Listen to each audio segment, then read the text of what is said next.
During World War II, there were many commandants of concentration camps who were responsible for the slaughter, torture, and execution of thousands of people. At the end of the conflict, some of these were seized and arrested for their actions. This included Rudolf Höss, the commandant of Auschwitz, who would be led out towards a gallows within the confines of his own camp, and the execution structure had been specially built for him. In the very site where he killed hundreds of thousands, the last life taken inside the barbed wire fences of Auschwitz was that of the man responsible for the creation of the killing facility. There was also Josef Kramer, a man who is known in history as the Beast of Belsen, for the fact that he commanded Bergen-Belsen, a camp which at the end of the war became so overcrowded and deadly that the corpses were not even buried, and thousands of dead bodies lay all over the site.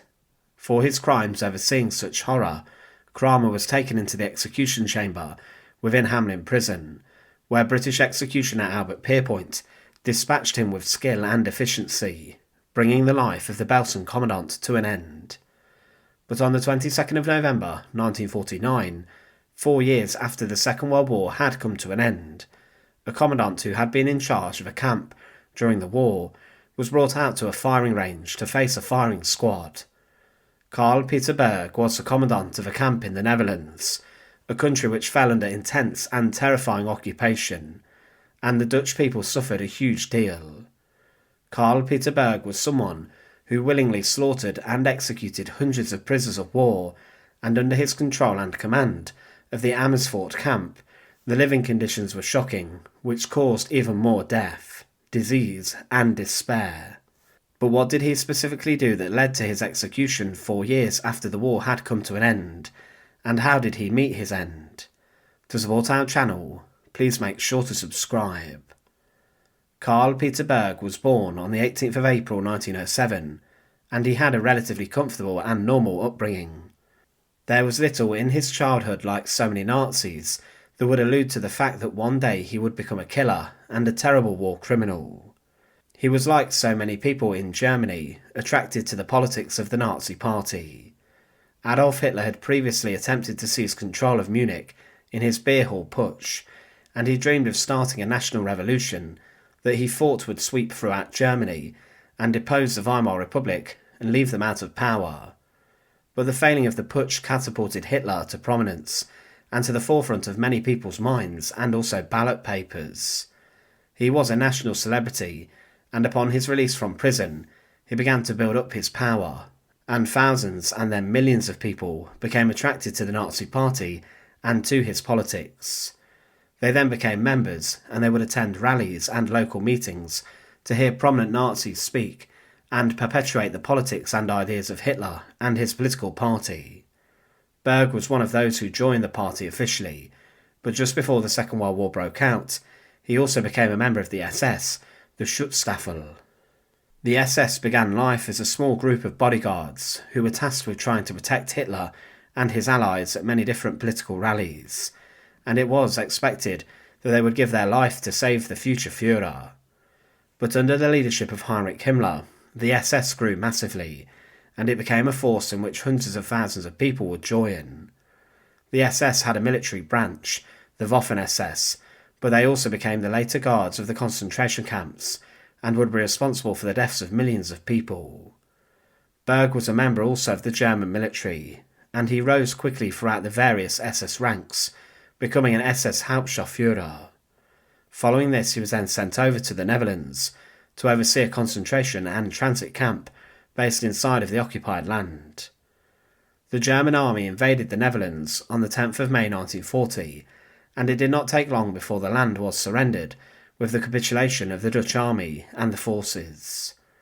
Certain cities such as Rotterdam fell under heavy bombing, and during the invasion a huge amount of paratroop Fallschirmjäger soldiers jumped out of Luftwaffe planes, landed and overran local defences. The Dutch army were no match for the Wehrmacht and special units, and the Dutch government then decided to surrender and to accept the Nazi occupation to prevent more bloodshed. The life inside of the land for the locals became very tough and difficult, especially as the war went on, and there was lots of starvation and mass food shortages. Eventually there had to be airlifts of food and parachuted supplies to reach the Dutch people later in the war, but after the German occupation had begun, the persecution laws of the Nazis were deployed against certain people inside of the Netherlands. Many Dutch Jews found themselves hunted, and some hid out as best as they could, and there were thousands being sent to transit camps briefly, before they would be then sent on to other concentration camps. Carl Berg was given command of a camp named Camp Schul, which was a transit camp which briefly held prisoners before they were moved on. This site was built in 1939, and it was originally a Dutch army site, but the Nazis quickly turned it into a site of terror. There were many people, not just the Dutch, who were locked up here, and there were also many Allied soldiers or prisoners of war from different nationalities, but then Jewish people arrived at the site from February 1941, where they had been rounded up inside the city of Amsterdam. They were held under Berg's watch for a few days, before they were then sent on to the Buchenwald concentration camp, or the immensely tough camp of Mauthausen. At Berg's camp there was no work to be done by the prisoners. They were to just wait until they were moved to other sites, but the Germans would eventually, after a few months, close this, and Karl Peter Berg was moved to another camp.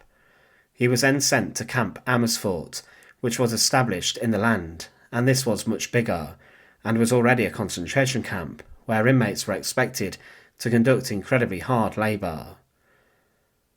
To get to the camp, prisoners had to walk through residential neighbourhoods, and a former prisoner claimed, visible in the windows above and below of most residences, and behind close-laced curtains, were numerous silhouettes, especially those of children.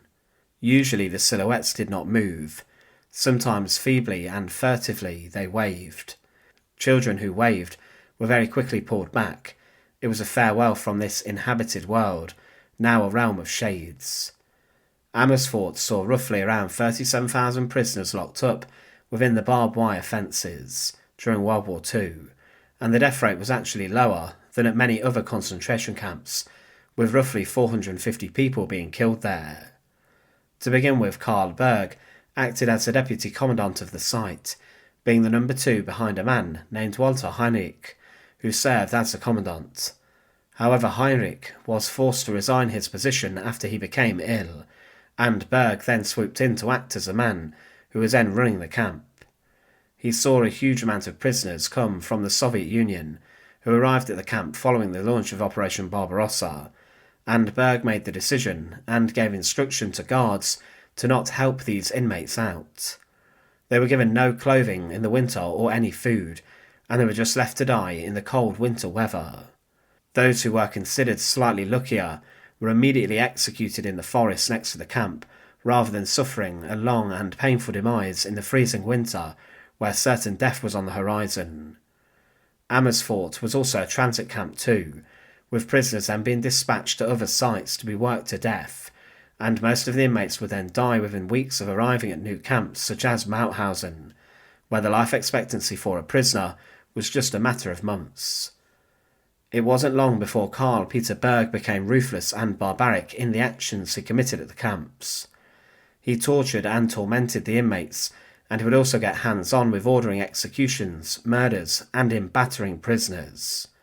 He would order his guards to inspire a reign of terror over the prisoners, and he ensured that these brutal collection of guards would diminish the inmates physically through their beatings and also mentally through the state of chaos they caused. One former inmate who was locked inside of the camp summed up the reality of living inside Berg's facility. They claimed, when the vans reached the camp, they emptied their passengers, who were taken over by the SS guards. They began to drive them, cursing and swearing, beating them on their backs with their truncheons, into a hut where they were to pass the night without having a meal. The hut was divided into 2 sections, one for men, one for women. It was separated from the main lager by barbed wire fences. Altogether the lager, as in prison, held at that moment about 300 men, women and children. The beds were iron frames arranged in a double tier, without mattresses of any kind. The prisoners threw themselves on the bare springs trying to snatch a few minutes' sleep, but few slept that night, if only because the guards kept switching the lights on and off from time to time as a precaution against attempts to escape, which was next to impossible in any case. Their cold, harsh voices filled the prisoners with anxiety about the future, and in these circumstances, it is anxiety which can turn a prison into a hell on earth. The guards were pushed to exhibit terrible violence, and the prisoners quickly became very weak and lost huge amounts of weight, as they had very little food and they had no sanitation and hygiene facilities.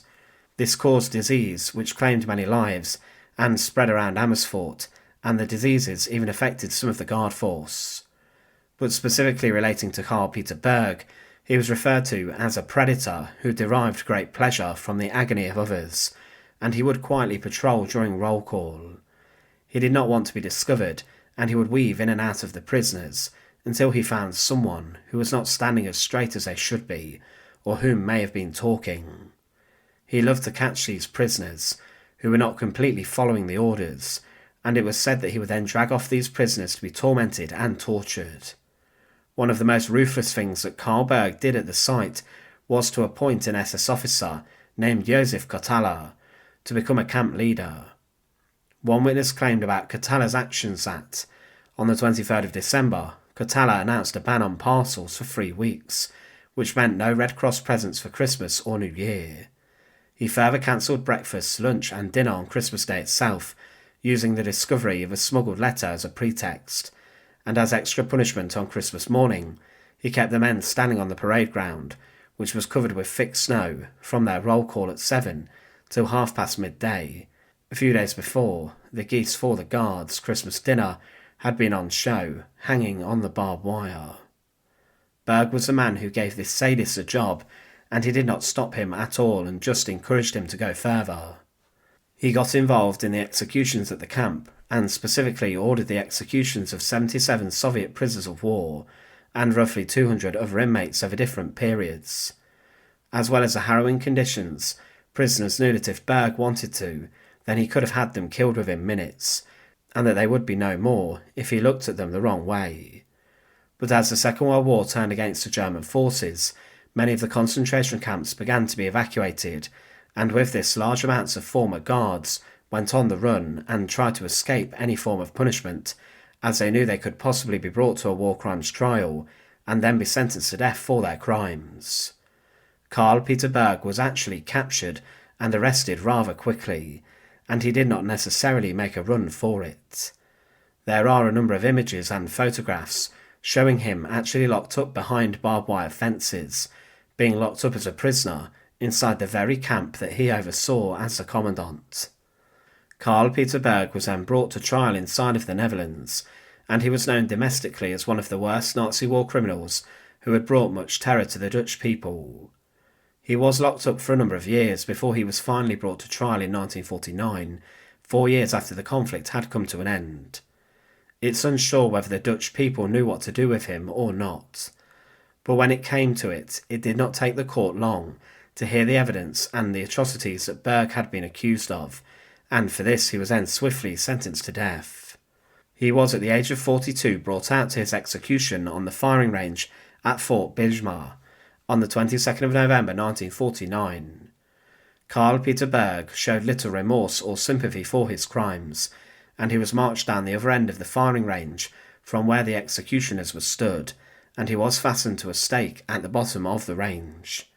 His arms were tied, as were his legs, and then the executioners were told to ready their rifles. They were listening to instructions from their senior commander, but Karl Berg had the last word.